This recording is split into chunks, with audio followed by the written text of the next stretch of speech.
In an unfortunate incident, 2 youths killed, another 2 injured in road mishap. The incident occurred around 8:30 p.m. last night.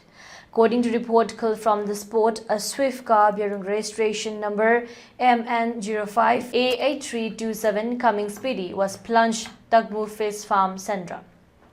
The deceased has been identified as Ningthaujam Premchand, 26 years, son of N. Priyo of Tronglaubi, and Irengbam Manau, 22 years, son of Irengbam Ibomcha from Tronglaubi, Makhalikai.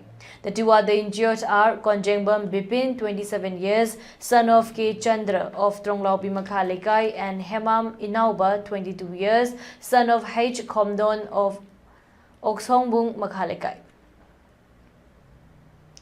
The cause of the incident is yet to establish. However, the deceased have been kept to morgue and the injured 2 youths are undergoing treatment at hospital.